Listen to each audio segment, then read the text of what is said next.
And now, the Lowe Post. Welcome to the Lowe Post podcast, where it is trade deadline week in the NBA. The Super Bowl is over, and to help us sort out all the rumors and the spin and the rumblings and the bumblings is the host of the Hoop Collective podcast with Brian Windhorst, our ESPN senior insider, writer, whatever your title is. Brian Windhorst, how are you?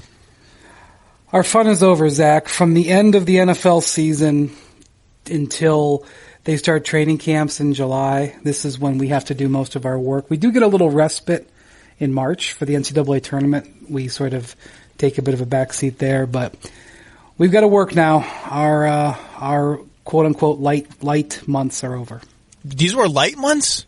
I'm in trouble if these were light months. Relatively. Oh, boy.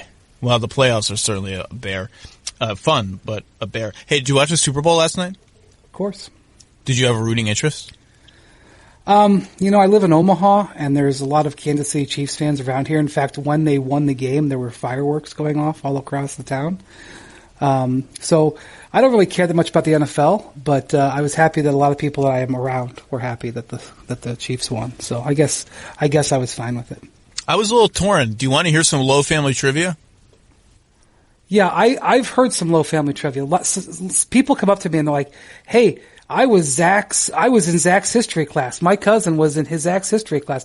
My cousin was Zach's dad was his swim coach." Wait. You met someone who was in my history class and you didn't tell me? Yeah, but I can't remember now. It's like somebody's cousin was in your history class. I can't keep track. I was a terrible teacher. I had no idea what I was doing. I could have been a good teacher. But that information was not offered. It was just they were in your class. Terry Lowe, my father, one of the all-time badasses and the aforementioned coach, was the 1994 NFL Teacher of the Year. I don't know if that is a thing that exists now, all these years later, but in 1994 it sure did exist. And what happened was that NFL players would write essays to the league nominating their favorite teacher for this honor, and the winning teacher would go to the Pro Bowl, all expenses paid in Hawaii, and be introduced at a halftime ceremony.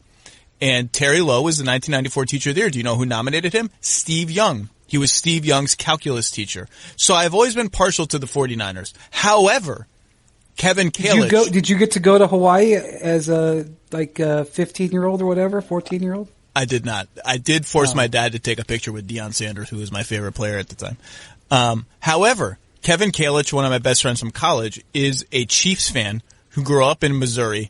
Not Kansas, mind you, but Missouri.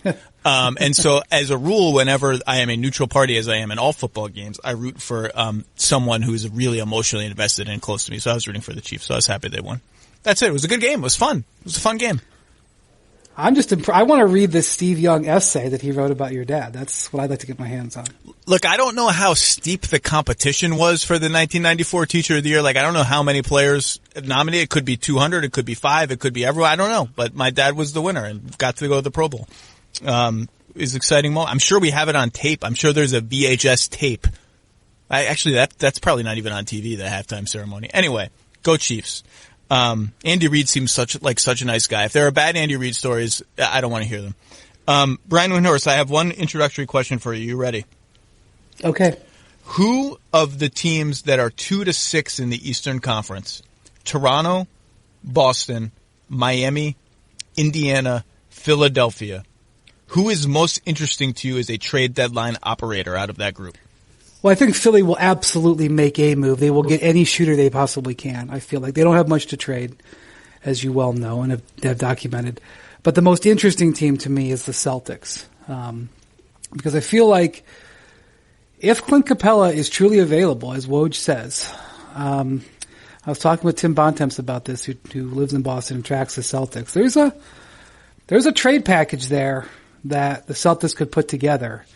That if they got their hands on Clint Capella, granted he is not Bill Russell, but he would dramatically change their situation against big teams. I would like that for them. They'd have to do it without trading any of their big five. So you'd be talking about, Daniel Tice, being in the deal probably, Poirier being in the deal, Romeo Langford maybe being in the deal. and, one of their first round picks. I don't think they would give the Memphis pick, but I don't know. You could try to get it. Memphis pick ain't that sexy anymore. That's true. If, Houston, I think, as Woj has detailed, they're trying to acquire a wing player, and if that assets helps them get a wing player elsewhere, it's kind of complicated. I'm not saying that would definitely happen, but I gotta believe that Boston is in the mix there. Capella only makes $14.9 this year, which means Boston can get to the math without including Smart, which is the sort of that's the $12 million salary that everyone is throwing around in all these trades. They can get to Tice plus Canner plus whatever. Canner. I forgot Canner. You'd have to have the Canner in there. And so, and Boston is way below the tax. They have plenty of room to absorb an extra $3-4 million of salary, which most teams do not have. Most of the buyers a lot of buyers and sellers actually are pretty close to the tax in either direction. It's funny because Houston's challenge in dealing Capella is that everyone sees what they're doing, which is, we think centers are the most replaceable commodity in the NBA. And even though Clint Capella is really good and he can rim run and block shots and all of that, we think we can get 20 guys who can set screens for James Harden and roll and dunk. So please give us a lot of stuff for this replaceable commodity, the guy that we, you know what I mean? That's their challenge. And Boston is team replaceable commodity. We'll just roll with Daniel Tice. We'll roll with Enes Kanter. Throw in some Robert Williams III who's been injured for a long time. We're good. We'll just do the poo-poo platter center. That's the whole way we built our team. I agree with you, though, that Boston – I haven't heard a lot of Boston noise. The noise I've heard is fringy, like guys you can get for 2 seconds and filler or a really, really, really bad first-round pick. I haven't heard – there was always the Drummond noise. Are they going to get in for Drummond? I don't think so. And so I don't – but I agree they're interesting because, man, they're really good. They're really good, and – when you're really good, your window of being really good ain't always as long as you think it's going to be, right? The other thing is, if you're 2-3, if you can lock yourself into 2 or 3, it's going to be difficult for Philly. Philly's got an uphill climb to get into 2-3. I'd rather be 6 than 4-5. Well, yes, if Philly's 6, that blows up your 2-3 idea. But if Philly's 4 or 5. And you're if you're Boston and you can solidify 2 or 3, and you don't have to beat, you would face the possibility of avoiding Philly, who is their nemesis. I know they just got a win last week, which was great. But if whoever wins that between Boston, Miami, and Toronto, whoever gets into 2-3 faces the possibility of not having to beat both Philly and Milwaukee. It's attractive, and I think Boston's got to feel like there's an opportunity. I think they have to sniff. And I think Toronto should too. They've won 11 in a row. I just don't know what they can really do. They can do a lot. You start throwing OG Anunoby's name in the trade machine, you can get a lot of dudes. I don't think they're going to do that because Masai Ujiri's track record, as aggressive as he can be sometimes, he doesn't throw young players that are that good under cost-controlled contracts with restricted free agency looming in the future. He doesn't throw those guys around loosely. Yeah, well, let me change the verb from can to will. I don't know what they will do. Also, the reality is they're guarding 2021 cap space because Masai, thinks he might have a shot at Giannis. Now, it's a long way off, but Masai's not even under contract himself. But the best way to get a shot at Giannis is beat him in the playoffs this year. Beat the Bucks. Yeah. That's the best way to get a shot at Giannis in 2 years. Well, along those lines, Zach, I would not be surprised if we see Milwaukee do something before Thursday. From what I understand, they're hunting for a bench shooter. They have that Indiana Pacers first that's burning a hole in their pocket. They have some pieces they can trade. John Horst has done some good midseason deals. Last year the George Hill trade really helped them, I felt like. I don't think George Hill has missed a 3 this whole year. I think he's shooting 100% from 3. I know Milwaukee is out there hunting for any sort of shooting that they can get in the second unit. If they can get a first unit player, they'd love it too, but second unit. So I wouldn't be surprised if Milwaukee makes a move before Thursday. I love the Covington fit for them. I think what if they can get, Marcus Morris is probably too much of a ball stopper for Bud's taste. But if you could get Marcus Morris in the right role and to have the right mentality, I think he'd be good there. I just like the idea of a combo forward so that they can just get a little bit bigger without shooting or without losing any shooting when they sort of downsize their lineups. They can get a little bit more size. They don't have as many guards like on the floor at the same time. I do have to say though, I like Robert Covington. I think Robert Covington is like a top 10 most overrated player in the NBA. People talk about Robert Covington like he's Bruce Bowen with Kyle Korver's jump shot. And it's like, I'm like, he's good. Like Robert Covington is good. He's gettable. That's why people are talking about him. But people like he's going to swing the championship. Like Robert Covington is good and his contract is good. There's a lot of like teams are worried about his health, and his legs long term. Like he's good, but boy, people talk about him, like he's a star. He might be a star role player, I guess, but I like his fit in Milwaukee. I agree that Milwaukee is going to try to do something. I don't know if they'll get there. The other thing with Boston that's sort of like a sneaky thing is I don't know what Gordon Hayward is doing with his player option for next year. It's $34.2 million. That's a lot. Given his injuries, and this year's injuries were sort of fluky and random, he just might take it, but the way he was playing before that first injury when he got hurt in San Antonio in December, I think, or maybe November, the way he was playing, he was the best non-Kemba player on their team before that injury, I think.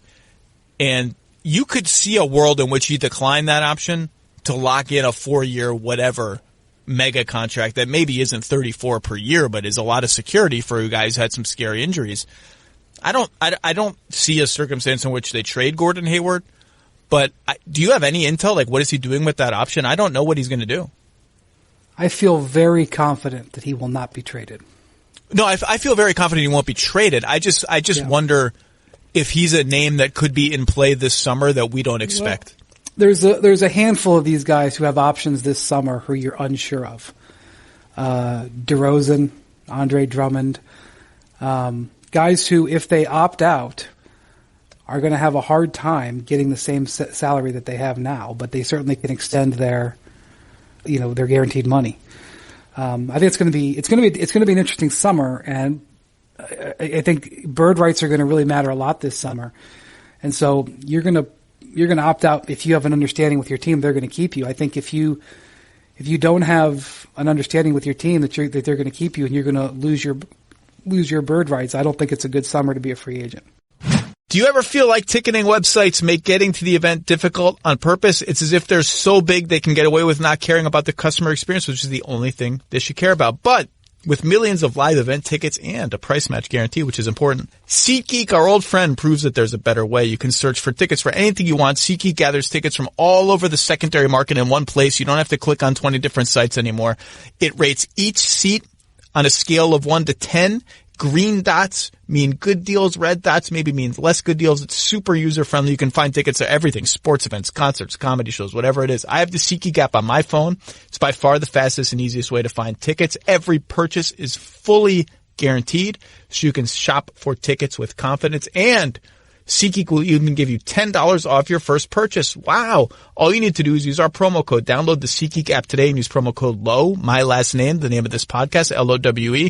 Bam. $10 off your first purchase. That's promo code Lowe for $10 off your first purchase with SeatGeek. I wish I could find a win now move for the Raptors that makes sense, because they are, if you're not watching the Raptors, watch the Raptors. They are an absolute joy to watch. They are so smart. They push the pace. Everybody makes the extra pass and the extra cut. They are like a thrill to watch. They have so many smart, high IQ guys, even without Gasol, who's injured right now. They've won 11 in a row. They're on pace for 59 wins. You know how many games they won last year with Kawhi Leonard? 58. And boy, I just don't know. I just don't know who the guy is. I don't know who Drew Holiday is a good fit there. I don't know that there's a workable deal for both sides. I mean, this is the thing you keep sort of running into, but I want them to make a win now move. Just because it's more fun. I want Miami to make a win now move. I want all these teams to go for it. Philly, I agree, will do something on the fringes. I want Oklahoma City to make a win now move. How about that? How about that? That's what they have all these picks. I read that in your piece. They're not, I would be very surprised if they did it because they have all those picks for a reason. It's to use them in trades down the line. They don't really care that they have they have more picks than they can actually roster over the next X amount of years. They're 30-20, man. You think they got a real wing to play those Ferguson, Dort, and Dort's been pretty good actually. I like Dort. Diallo, etc. minutes. You get a real wing in there. Dallas, Houston, Utah, Denver, they don't want any part of that team in the playoffs. That's a fun team. But I don't see that happening, sadly. All right, well, the team that I have heard some rumblings about as a surprise buyer, and it's really a surprise to me, are the Wizards of Washington, D.C. I'd like to point out that the Wizards are in 10th place, Zach. It's not an impressive 10th place. They're 17-31. 3 games out in the playoff race. But they're only 3 games out. And I heard that they are quietly trying to buy. And not only that, but Bradley Beal made some grumbles last week. I think you want Brad on the right side because even though he signed an extension, this summer comes fast. And one of the guys that I think is out there who Washington would have some interest in is Tristan Thompson. I'm on pins and needles. Tristan Thompson is what you just said. Tristan Thompson. Woo, baby. And also Washington has they have some second round picks. You remember they took on all those Lakers players. They got a couple of second round picks in that deal. They have a couple of second round picks from the Bulls. They have some second round picks, and I think we're going to see some guys go for a couple of seconds or 1 second. Like the Cavs made the Jordan Clarkson trade for 2 seconds. They would prefer to move Tristan for a first. But if we get to Thursday, and there's 2 seconds or something like that, I could see him moving somewhere. I think Washington is in the mix there for that, and I think there's some motivation from the Cavs to cash out Tristan at this point, even though I think if he stays, there's a chance he could resign. This is what's happening right now with 72 hours left. Teams with players on the Tristan Thompson, Jay Crowder level, and I think you can probably throw Andre Drummond into this, even though he's a bigger name than those guys, are asking for good firsts in exchange for them. And teams chasing better players than that or more coveted players than that are trying to get those players with bad firsts. Like Marcus Morris will give you a bad first. Davis Bertans will give you a bad first. And in the next 72 hours, the latter sort of team will either increase its offer to the point that they can get said players, or the former sort of team, the team with Tristan Thompson and Crowder, will deflate their offers to the point that you're talking about so they can sell those players. And that's like what these next 72 hours are about. Tristan Thompson in Washington is interesting. They have Jan Mahinmi, who's actually been somewhat okay for them. He's shooting threes now. Thomas Bryant just got back from injury. Mo Wagner was sensational to start the season before getting injured. Literally one of the best offensive players in the league per minute. But Tristan Thompson would help them. And you're right that the Beal thing is looming, right? Like, this is why you won't see Davis Bertans traded for a 2023 first round pick, because Bradley Beal doesn't care about that. Bradley Beal needs to get better now, or else that situation could go sideways on them. So that's interesting to me. Tristan Thompson, huh? I like it. I think the Cavs are going to absolutely test the total complete market for Tristan. They will always back it up with, we don't have to trade him. We feel like we can extend him or even re-sign him in the summer. But, they of course would never admit they would only trade him for a second, or, maybe even a really good single second, depending on what it is. Well, you get a choice, right? Do you do that, or do you do you lose the guy for nothing? Now, Detroit isn't totally boxed in with Drummond in that regard, because he could just be on their team next year, and like that could be acceptable to them. But you mentioned on your podcast this morning, you've heard some Drummond noise with a contender out west, which didn't shock me, but is somewhat interesting. So I have heard that the Clippers are really, I know that the Clippers have been tied to ball handlers, they've been tied to combo forwards and wings. But I hear that they're looking for a center, that they're worried about Zubac, even though they like Zubac, but they're worried about, a series against Utah or Denver, and even to a certain extent against the Lakers, but Utah or Denver, where they'd really need, a true big they'd need him for 30 minutes. They couldn't get away with, Montrezl Harrell would be a little bit, compromised to a certain extent. So, I hear they're searching for bigs, and if the price is right on Drummond, they have their first round pick that is, as you pointed out, they can't trade another first at all except for this year's. The world will be underwater by the time they can trade another first round pick. It's all that's over possibly true. Yeah. And I don't think, the 26th or 25th pick in this draft is going to materially change their position. So it's kind of burning a hole in their pocket to use it. And, they have some pieces that they could trade. The challenge would be, you potentially get Drummond cheap. The challenge would be, it'd be a multiplayer trade. You'd have to put together 3 salaries. Yeah, he makes mucho dinero.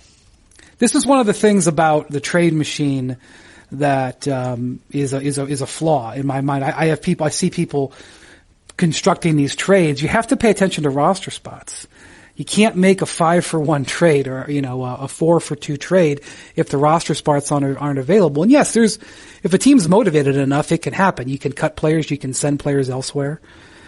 Cleveland is a team that has 2 roster spots right now that would be glad to be compensated to take a player or 2 off of your hands. But I would watch any center of any quality. If they're on the market, if it's a true 5, I would think that the Clippers would be sniffing around based on what I hear. I think Drummond's in that class. I think Tristan Thompson potentially is in that class, although he's not a classic big that you'd like, but he's a switchy big who's terrific offensive rebounder, has a history of playing great in the postseason. I'd watch the Clippers and centers. I don't necessarily think that they could pull off a Drummond move, but Drummond would be the best guy that fits what they're looking for. And, again, it would take, Mo Harkless and Jermichael Green potentially, or Patrick Patterson, and you might have to include Zubac in that deal in addition to a pick. So, but I would just watch the Clippers, and bigs, because I think that's one of the things that they're concerned about as they look at potential matchups in the West. Yeah, it's interesting. I know they're concerned a little bit about Harrell's rebounding. Their rebounding really falls off a cliff when he's in the game. And Zoo is good. Zubac is good. He has great pick and roll chemistry with Kawhi. And they know that, and I think that will weigh on their decision a little bit. They, to me, were the biggest lock in the league to do something. And I think the challenge for them is, that first round pick, it's still valuable to them, even though it's like you said, 25th, 26th. They can flip that at the draft for somebody else's future pick and get something that carries forward for them as a trade asset. But I do think I would put it this way. I think they're half a player away from being the best team in the NBA. I mean, I picked them to make the finals as is, so I don't know necessarily that. Me too. They really need to do something, but just they don't need a huge thing, but I just feel like I don't know what I exactly mean by half a player, but it's a little bit of everything, a little bit of ball handling, another tweener forward who's better than the Patterson, Jermichael Green, Mo Harkless, Poo-Poo Platter, someone to play 6 of those minutes. Someone who can get they just need a little of everything, and it's just half a guy. I don't know if Drummond's the guy. Drummond, I don't know what that return is going to be for Detroit, but that's a classic case of and it's hard for teams. It's hard for teams like the Pistons, particularly in a market that's not going to draw free agents. They're going to end up having traded Drummond too late. A year ago, a year and a half ago, 2 years ago, they could have gotten real stuff for Andre Drummond, and that's easy for me to say because they were trying to make the playoffs, and they did make the playoffs. And it's just the Jazz traded Dante Exum too late. And it's just it just happens with your own guys and guys that you've come to care for and stuff. So keep an eye on the Clippers. Keep an eye on the Wizards. Just remember that the Clippers did a big complex deal just a year ago with the Pistons. Those front offices have worked together well. And one of the things that happened with that trade, although Blake Griffin was frustrated that he was just signed to a 5-year deal and then was flipped and, still has a grudge against the Clippers for it. Both sides came out of that trade feeling really good about how it went. They both felt good about it. So I think that, those sides have worked together before. I'm just sort of connecting dots more than anything, more than I actually think that's actionable information. But, just watch what. Does Cleveland, no one knows the Cavs better than you. Do they have anything for Love? I just keep hearing nothing going on.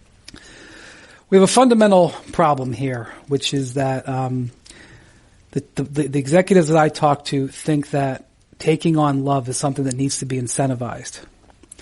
That taking on a player with $100 million on his contract with that injury history, like the Cavs would have to sweeten the pot, either by willing to take on salary, which they have shown the willingness to do, or with an additional asset.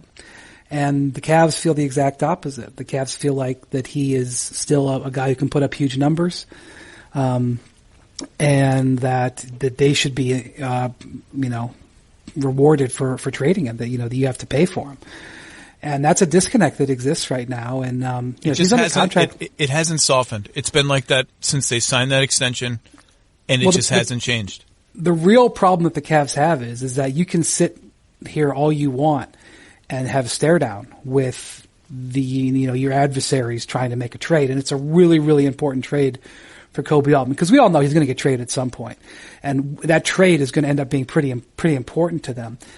But out actually on the court, it's a bad situation. Kevin has been a problem child all year long. He's at times tried to be on good behavior, but he's gotten into it with Kobe. He's gotten into it with Beeline. He's gotten into it with teammates. His effort level on the court is atrocious at times. They played a game Saturday night. I know nobody was probably watching, but they played against the Warriors on Saturday.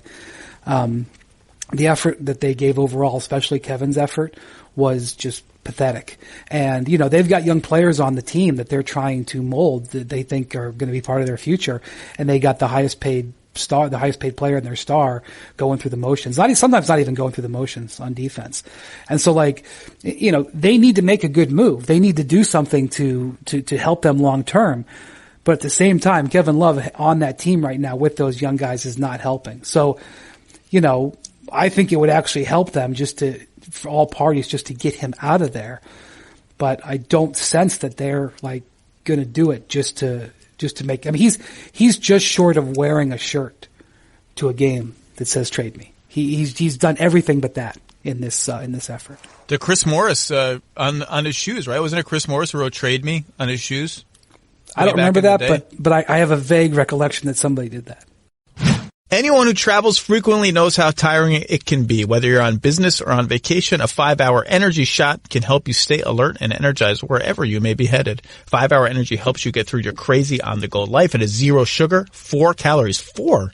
How do you just get exactly 4 calories? I don't know. In a convenient portable size, it's the perfect pick-me-up for busy, hardworking people. And now it comes in 2 great extra-strength tropical tastes.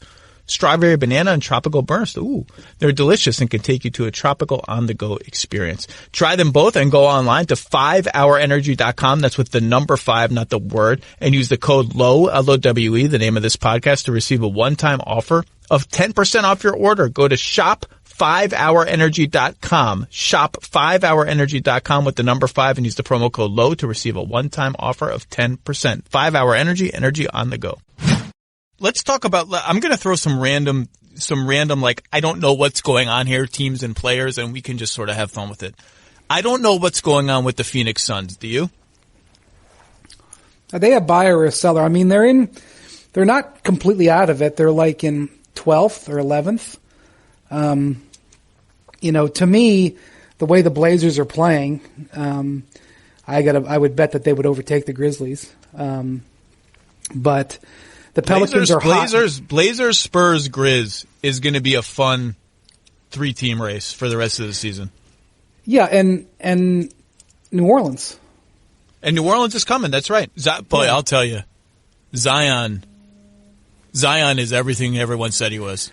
That when he gets the ball on the left block and he spins baseline, he is gone before his defender even knows what in the hell just happened. And if he misses, his second jump is so fast. Like, he's going so fast, I'm not sure he's fully, in control of it. Rarely do you see a guy who has an insane first step and an insane second jump. That dude is ridiculous. He's been awesome. Even though it's very clear he's a little bit overwhelmed with everything being thrown at him. The tragedy that we had in the NBA in the country last week obscured what was a phenomenal first 5 games for Zion. Nobody had the ability to even pay attention to it, but Zion was great. And even like yesterday, they played in Houston, and even though they lost that game, Zion had like 3 or 4 jaw-dropping plays. So if you're Phoenix, can you win that race? I mean, I'm kind of like, if they wanted to, I can tell you the answer is no, you can't. Right. But I don't know if if they could sell Aaron Baines for a nice piece if they wanted. I mean, that's a guy that the Clippers, I'm sure, would be very interested in. He's a very good player. Aaron Baines, if he's healthy, Aaron Baines helps you win basketball games, and he'd be great. He'd be great for the Clippers. Kevin Pelton noted today in his piece on Drummond, he is one of those guys who may not blow you away with his rebounding totals, but he's boxing out like 8 dudes at the same time, so everyone else can go get rebounds. Can shoot threes. Great, type of guy that you would feel good about trading for because he's not going to come in and rock the boat. Total workmanlike, defends, shoots threes. I don't know. Let's talk about the Pelicans. Forget the Suns. I don't know what the Suns are going to do, and we can talk about it in this context. But I don't really know what's going to happen with Drew Holiday. He's the sexiest name that is allegedly on the market.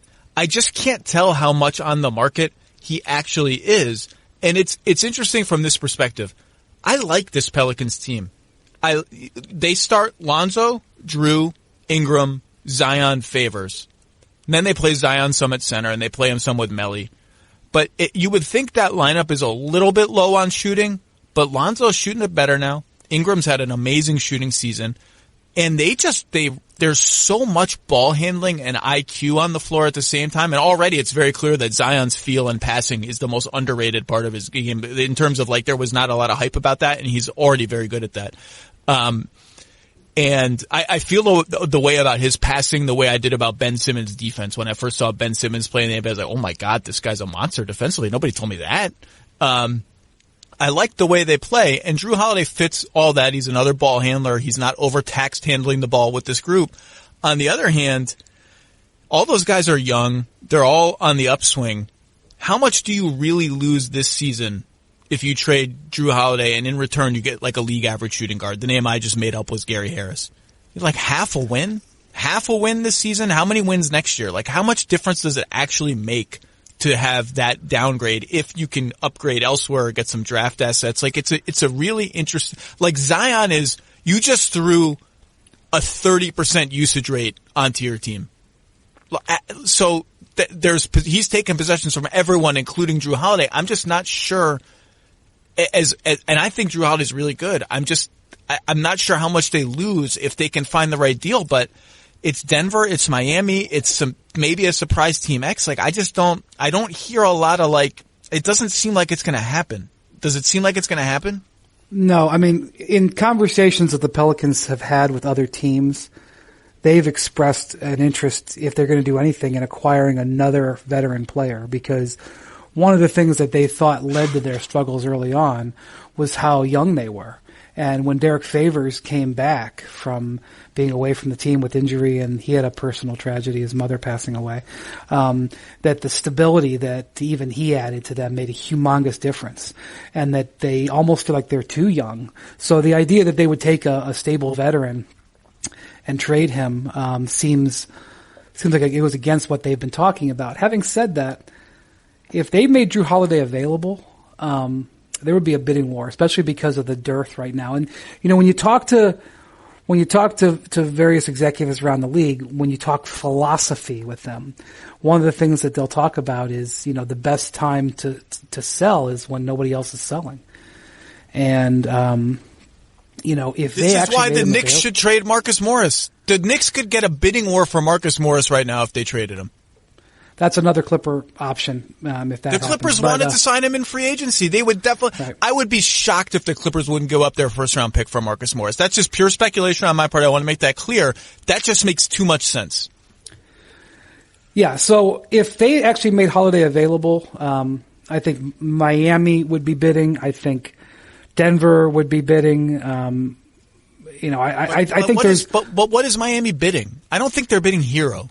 I don't see it. Do you see it?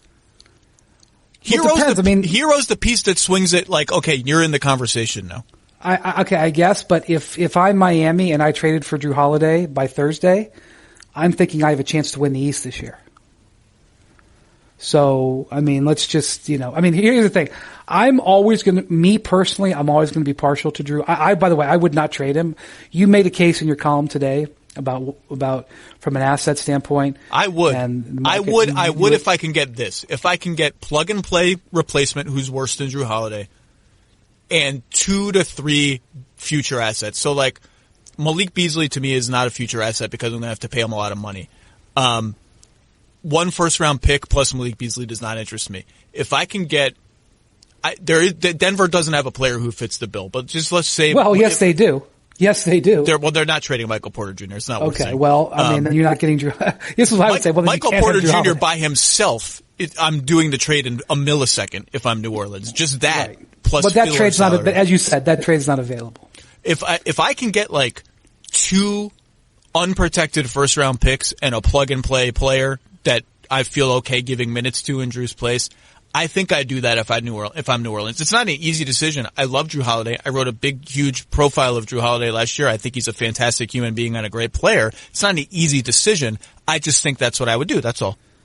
Okay, so here's what I'd say. I covered part of the games in the series 2 years ago when New Orleans swept the Blazers in the first round.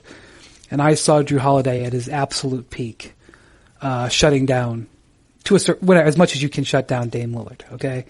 I would never want to lose that player. Unless, he obviously will age out at some point, but I want that player on my team. I think that, you're talking about maybe replacing him with you use the Gary Harris rush.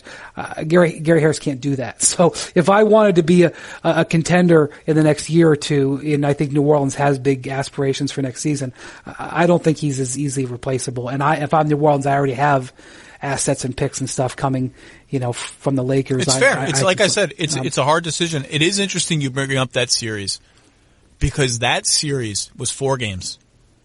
It has really changed the perception of Drew Holiday around the league. And we haven't quite seen that guy, since that series, but the playoffs just resonate, and I think rightfully so. The stage is bigger. The games matter much more.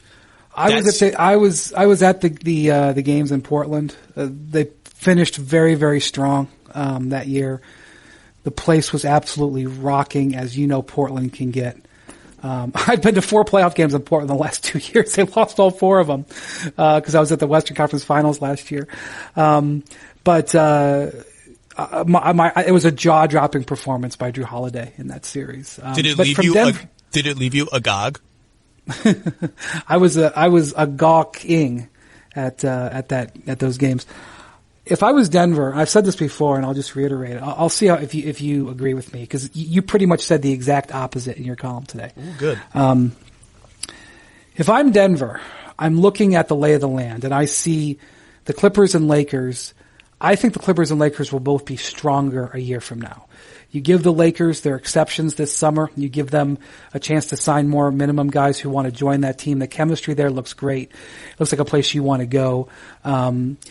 I think that, depending on how much gas is left in LeBron's tank, I suspect the Lakers will be better a year from now. I also expect the Clippers to be better a year from now. They will retrofit a little bit. You give them another cycle. They have a great front office. You're going to get Kawhi a chance to get and Paul George more settled. I think both of those teams are better a year from now. I think if you're gonna take it from one of them this year, or you're gonna take it from one of them, it's gonna be now. It's gonna be this year. And if I'm Denver, and I know that that I'm gonna lose potentially 2 or 3 guys off my roster because I just can't afford them. They're gonna be free agents and I just can't afford them. I sense that the time is now. Ooh. You go now. The problem is for them, they have nobody to. There's nobody to go trade for. So if Drew Holiday became available, I would seriously consider trading Michael Porter for him. And I mean, people in Denver would slap me across the face for saying that. I would not. But it's fun that we disagree. I would definitely not. Unless, well, you know what? The one wild card is, if I'm Denver, I've got the health dossier, and I know more about his health than any team in the league. I've presumably put hundreds of man hours and expertise into studying it and projecting it long term. That's the only thing they could. But right now, what he's doing on the court, I'm an absolute no on that. So here's the thing. I had a really important conversation with Masai Ujiri, and it was off the record, so I don't want to say too much about this. But this was last year during the playoffs, but one of the things that Masai said was, one of the things I had to learn in my career as general manager is how much talent and what you need to win. And I went into playoff seasons in the past thinking that I had a team that was a championship team, and I didn't understand that I didn't. And if you look at what Masai did last year, he showed his experience. He was like, I know I got these guys, but you know what? I'm going to go get Marc Gasol because I think I can win it this year. I need to win it this year. I have this window, and I'm going to go do it right now. And he did it. And I think Denver, and because the point that you make in your column today is, Jamal Murray's 22, Jokic is maybe not even in his prime, maybe just beginning his prime. You shouldn't feel a sense of urgency. I look at it completely opposite. I look at it as this is a transition year for the league. We're going to see probably a new champion this year, although maybe I shouldn't rule the Raptors out. Yeah, I'm telling you. It's a transition year. Don't rule it out. So if Drew Holiday became available and I was Pat Riley and I was like, you know what? We can beat Milwaukee if we get Drew Holiday. They're one of the teams that have won in Milwaukee this year. So that's the only thing I would say is I think that if they actually made Drew available, the bidding war would be so hot amongst these teams who feel like this could be our year. I don't think he's unavailable. Well, I will say this. I know David Griffin. I covered him in the Cleveland years very closely.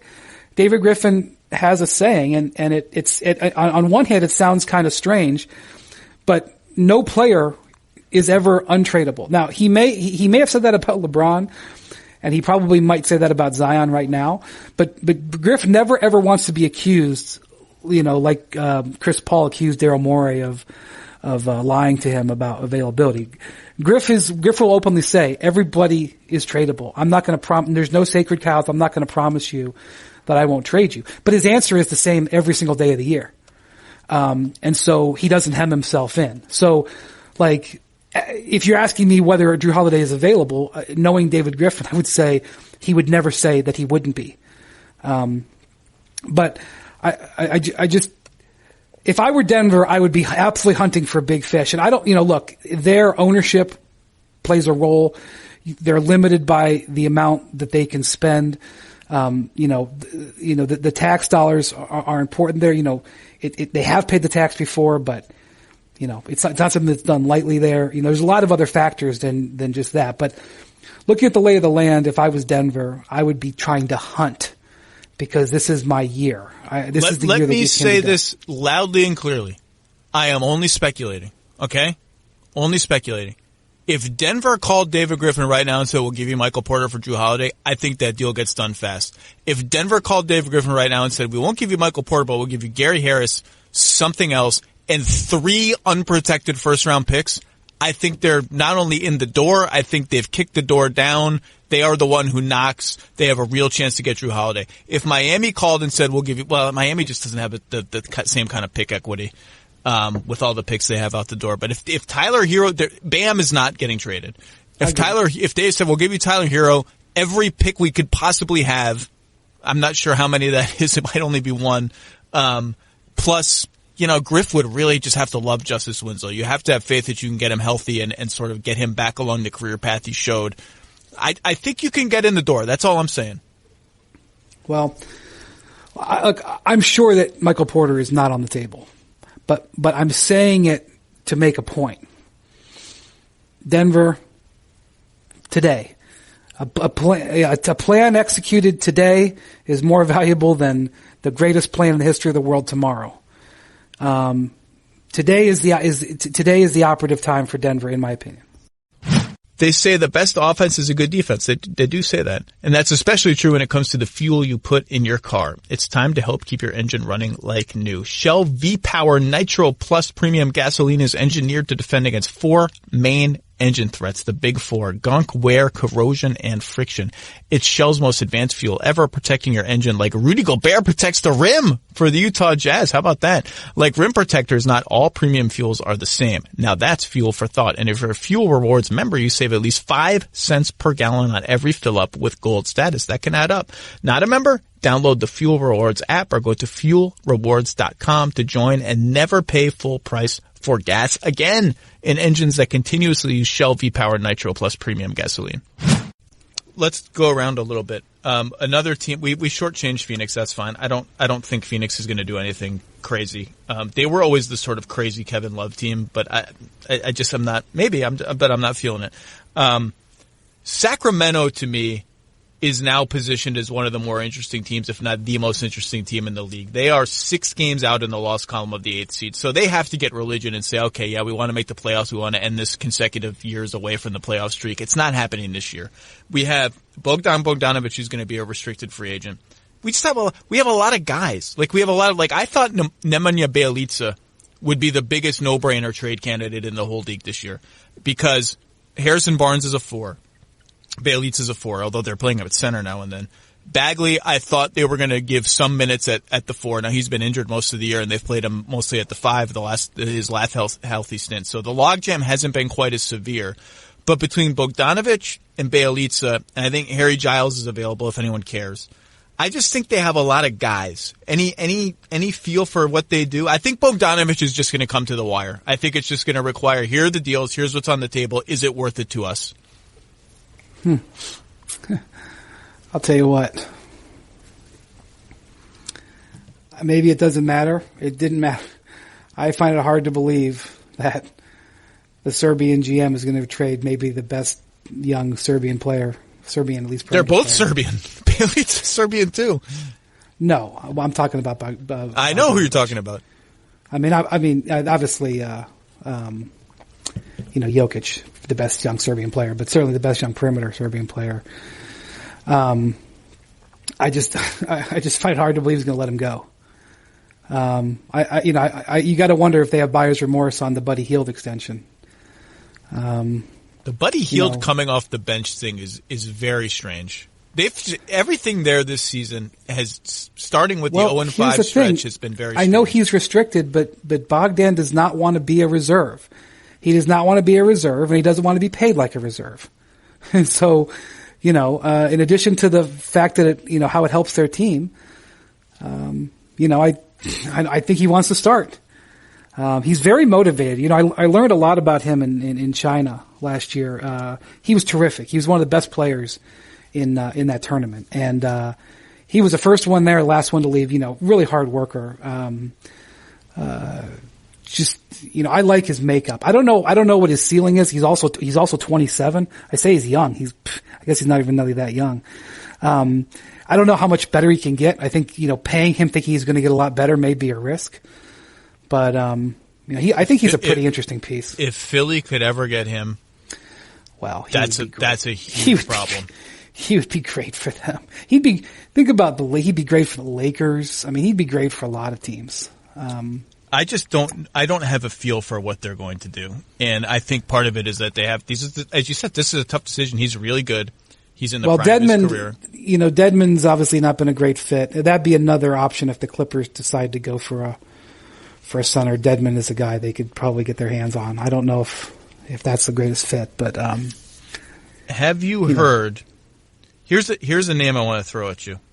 Let's start. Have you heard anything about the Spurs? DeRozan, Aldridge. It seems like they're just going to ride it out. I've heard zip. I've heard nothing. Yeah, the Spurs don't make mid-season moves. I think if one of them was available, I think that's a type of move that the Heat would be interested in, because that would be an upgrade, either DeRozan or Aldridge would be an upgrade for them, and most importantly, it does not affect 2021 cap space when the Heat are harboring plans for their next world-conquering domination. I don't know how that trade would work. I mean, obviously the Heat have some bad contracts that they would like to include. Obviously, they would, add picks or young players. But if those guys were available, I think Miami would be interested. It would be an upgrade. It would be, can you imagine? I mean, Myers Leonard's been pretty good this year, but can you imagine them putting LaMarcus Aldridge in as their starting four? Yeah, and Bam can guard everybody. Bam, you don't have to worry about Bam's a center. Right. Bam can guard whoever you want on defense. But again, that's just me putting pieces together. That's not me having actually heard that. But no, the Spurs don't typically make moves midseason. The only reason that the DeRozan thing is, he could opt out and leave for nothing, and that's not an ideal situation no matter who you are. That could be a little bit of a game of chicken as well. So I don't know. The only reason I brought them up is because I went through this exercise again this morning for one last time. I went through who's a win now guy that we're just not seeing? Who's a guy, and so that implies probably on a bad team. And part of the interesting thing about this trade deadline is that several bad teams are not operating like sellers, like bad teams. Like Atlanta's not really operating that way, and in New York, Charlotte is. Washington, you mentioned, might be a buyer. Chicago, who knows? Yeah. So I went through and I'm like, I just want to look at all the rosters one more time. Who's a win now move that maybe is out there that we don't realize? I just couldn't find, we've talked about most of them, but here, I want to throw a name at you because this team is like a black box to me. Have you heard the name Zach LaVine anywhere? No. I know teams have I've called. Heard that if there's anything that the Bulls are going to do, I think Denzel Valentine, who actually is not a bad shooter from the perimeter. Also has the goofiest, most effective floater in the NBA. I know teams have called the Bulls about Zach LaVine recently. Good teams. The Bulls typically throw the phone out the window when people call about Zach LaVine. Just don't even bother. I assume that is still their stance, in part because Wendell Carter Jr. is injured, Markkanen's injured, Porter's injured. You traded Jimmy Butler in a defining pivot of your franchise in the 3 years ago now. If you trade Zach LaVine for picks, that's a hard sell for your fans, especially after you've now promoted Zach LaVine's All-Star candidacy. Can we stop for a second? This All-Star stuff. We reached a crescendo of All-Star. Forget about what about the rising stars? This is what I'm going to say. I got agents at me about the rising stars. I'm guys, hold on. The statement from the Goodwin brothers about Tybal not making rising stars. Now, look, I have not sat down, Brian, you'll be surprised, and sorted out the 12-man rosters for the freaking Rising Stars Challenge. So I don't know if Tybal deserves it or not. I guess he does. I love Matisse Tybal. He can guard 17 people at the same time. He's amazing defensively. I presume he's deserving. I don't know. That statement where they said, they released it to Chris Haynes, friend of the program, where they said, I guess the assistant coaches don't know what they're doing or whatever, and ass in assistant was capitalized. Right there in that moment, that exact moment, it's like the Simpsons episode where you can pinpoint the moment where Ralph Wiggum's heart breaks on national television, on the Krusty Show.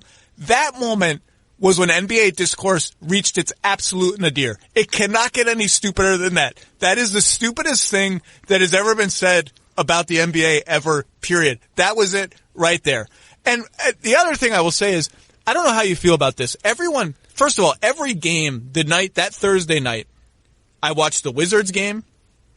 I don't know if I watched the Bulls game. The Wizards game was 3 straight hours of PR for Bradley Beal. How ridiculous it was that Bradley Beal didn't make the All-Star game. That was the whole game. The game they might as not even as well not talked about the game.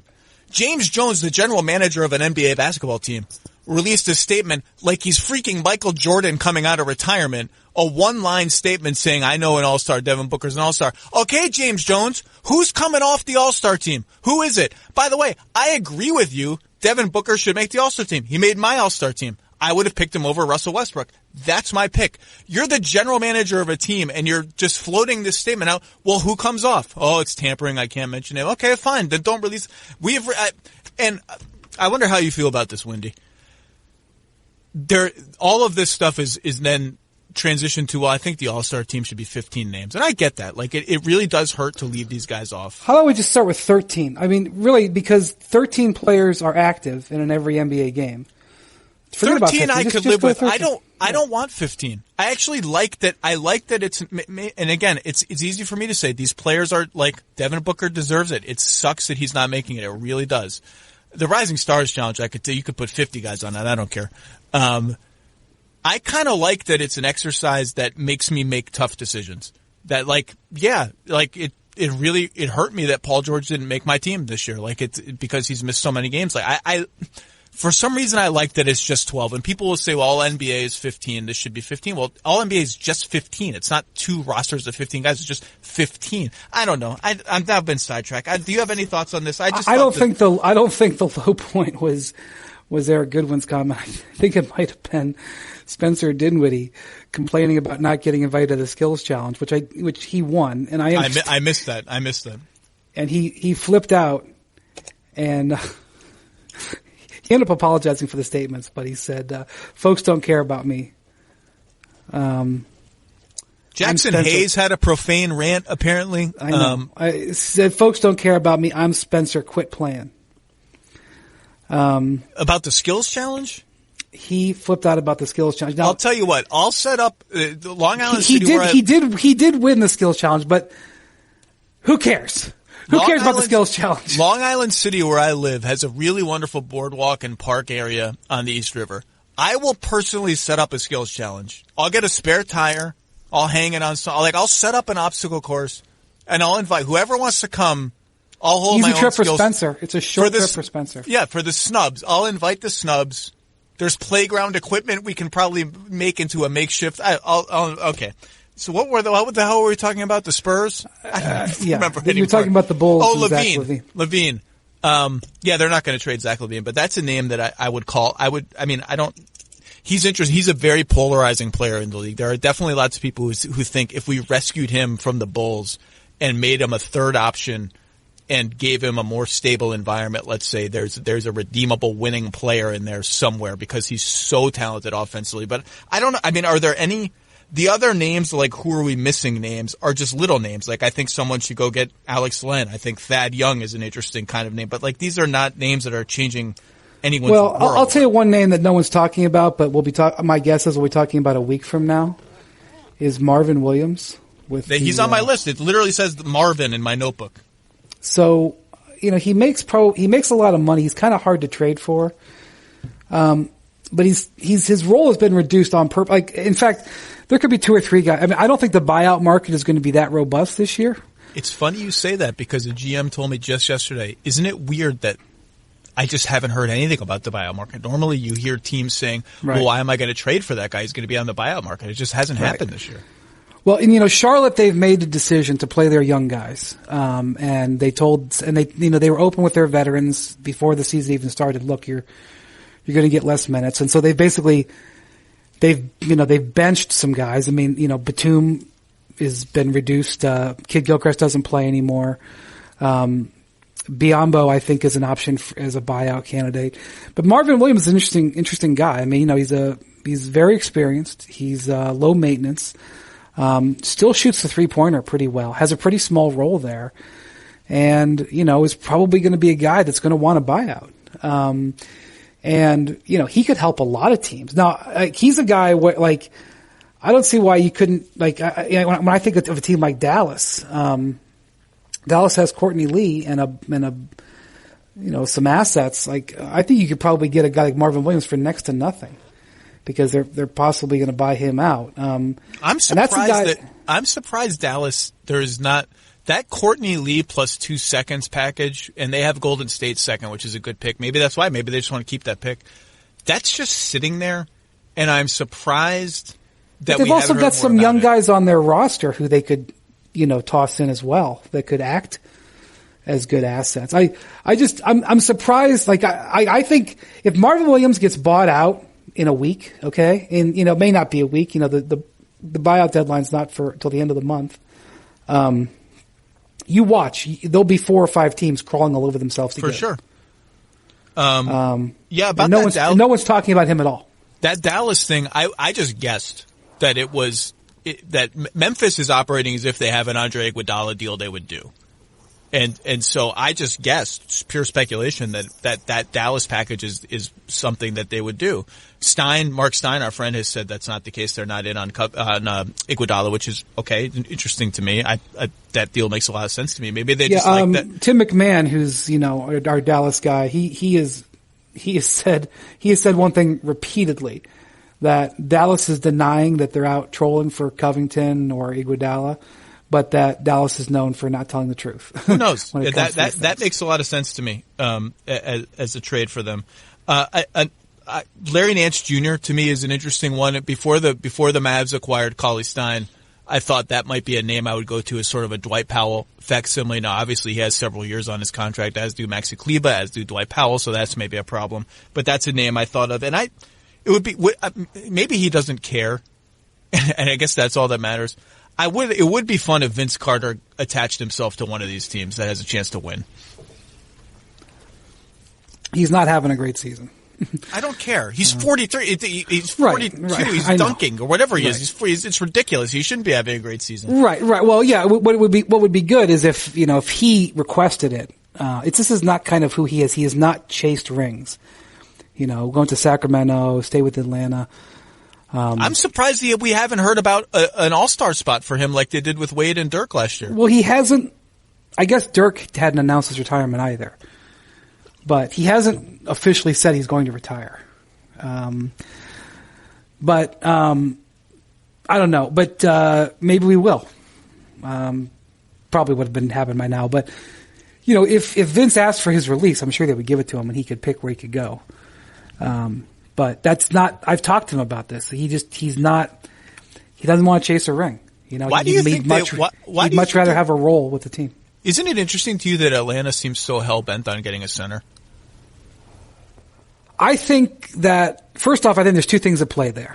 I think, number one, the owner, Tony Ressler, I know that Travis Schlenk has sort of downplayed what he thought their expectations for this year. I actually thought they were a borderline playoff team. I thought they might win 35, 36 games and contend for the 8th seed. Now, that's completely laughable now. And I've had to take my mea culpas on that. But I think the owner, he wants to see some winning, and Trae Young has basically, he wants help. And I think there's some pressure to try to get Trae Young some help. And I think that that's playing into it. And I think the Drummond thing, I think that there were people in that organization who wanted to do that deal. And I don't think Travis Schlenk liked it. And he was able to fight them off. Or sort of establish that, he's got control and make that clear. But I think there's, I don't think Travis Schlenk is in a hurry. I think the pressures are in a hurry are, again, more visceral, the ownership and Trae. Yeah, the Collins suspension ruined their season before it got started because they just don't have enough quality NBA players to survive that yet. I mean, and by the way, DeAndre Hunter, Cam Reddish, these guys are not supposed to be quality NBA players yet. They're rookies. Kevin Huerter is on his way to being one. He's in his second year. I just think it's interesting that they seem so interested in getting a center because, I think Alex Len is all right. Like, I wouldn't mind having Alex Len on my team playing, a sort of spot starter, like a token starter, 15-minute-a-game role. But as good as John Collins is offensively, he's learned to shoot the three from the corner and above the break. He can handle it some and all that. He's still at his best as a rim runner for Trae Young. And if you get another rim runner, I understand what you're doing. Like, you don't have a lot of faith that John Collins at the 5 is a defensive lineup that's going to survive. They're just going to have a below average defense every year. I get it.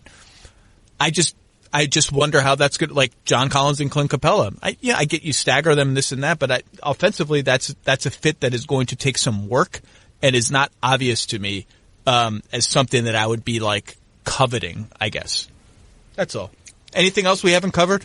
Any other team you wanted to talk about? We got your Wiz, we got the Cavs, we got Drummond. Anyone else we've neglected? I don't think so. I 10 days ago, a week ago, I would have thought this was going to be a pretty dead deadline. Maybe it's just the nature of the calendar, but now I'm swimming more to I think that there will be moderate action. Yeah, there's always action. The one year there wasn't. It was the year that Redick to Milwaukee was like the biggest trade that happened. Yeah, and there were like 6 trades. You mentioned this in your column today. I wouldn't rule out Golden State trying to get underneath the tax. The Willie Cauley-Stein trade opened the door for it, and people have pushed me off on this, saying, "Oh, they're making tons of money. Don't worry about it." And I'm like, well, here's the thing. I've watched owners operate for a couple of decades now in this job, and I've learned that if an owner can get under the tax, he likes to get under the tax. And the same thing with Oklahoma City. I mean, Oklahoma City has made it pretty clear. Oh, they're going to get under. They're less than $1 million away. I mean, why wouldn't you? You have to. I mean, if you're that close, you have to. So I would just say that, I mean, they're not going to go all out and do crazy stuff to get there, but it wouldn't surprise me if, at 3:25 Eastern, we think that the deadline's over, and then that one of those last deals comes out, and it's, all of a sudden there's money dumping that went on. It wouldn't surprise me if Golden State tries to do something to get out. They have a couple of guys that they can move pretty easily if they wanted to. I like to think of the end of the deadline as still like in the early 90s when people are faxing stuff like this, like the scene in Succession where they're printing out something but it goes to the wrong printer in the house and no one is able to find it. Like I'm imagining that happening at the end. Wendy, are we going to see you in LA? Are you going to be in LA for the jump for the trade? Where are we going to see you? Yeah, I'm going to LA tomorrow, and we have a 3-hour trade deadline special. Thursday, the jump will be 3 hours long, 2 hours before and 1 hour after. Our friends at the Jump do a great job. I hope that Rachel has her little trade like plunger again this year. I cannot officially speak to that, but I believe that there has been a change. Ooh. There's a new studio for the Jump this year, which presents new challenges. Oh, it's huge. It's like an acre. It's the old NBA Countdown studio. The NBA Countdown now goes out of New York, and then Rachel does. Paul Pierce has floated an idea because there are chairs and couches there. Have you heard Paul Pierce's idea for what they should do with that set? No. He wants to construct what he would call the Truth Lounge and have an open bar, and people can come hang out and drink while the Jump is going on, or after. And I think that's a great idea, the Truth Lounge. People would pay to come to the Truth Lounge. Well, there's a regulation hoop in there now, okay? Yeah. And whenever Scottie Pippen is on the show, like it used to be, that, the last half hour before the show, I would sit in the green room with Scotty and shoot the bleep, on this. But Scotty will not be found. Scotty is out there shooting pre-show. He's like out there legitimately putting up 3-pointers. And, sometimes getting a sweat in. Sometimes they gotta towel him down before the show. And it's funny, like there was actually like this, I have no idea what things cost, but there was this gigantic, LED screen that, probably was $50,000 or something that was underneath the basket because, as the studio was set up, they wanted to be able to use the colors of that screen and everything. And they ended up taking that screen out because they were afraid that a ball would go through and hit the screen and break it. So, it's now, we got, for the Jump, we got a bunch of Hall of Famers running around there. One day it's Paul Pierce, one day it's, T-Mac, another day it's Scottie Pippen. There's legitimate basketball being played in there right now. So that's the cool thing. But apparently the plunger, I think, is I can't remember what she called it, but I think, I don't want to break news, but I think there's been a change. All right, well, I look forward to seeing what it is. Maybe it's a gong or something. I look forward to seeing what it is. I will be in Bristol piping into that, I think once or twice. So perhaps we will talk. We will welcome you. We have 3 hours. Technology. I hope there's going to be a bunch of trades to talk about. But in the event that there isn't, we will be glad to have you on to give your analysis of this upcoming summer, because I'm afraid that might happen. But hopefully there will be some action. Wendy, listen to the Hoop Collective. He and Tim Bontemps, and who else was on that this morning? Bobby Marks did a trade deadline preview much like this one. Listen to that. Listen to all the Hoop Collective podcasts. Read everything Wendy writes. Wendy, thank you very much for your time, and I will see you soon. Thanks, Zach. Okay, take care.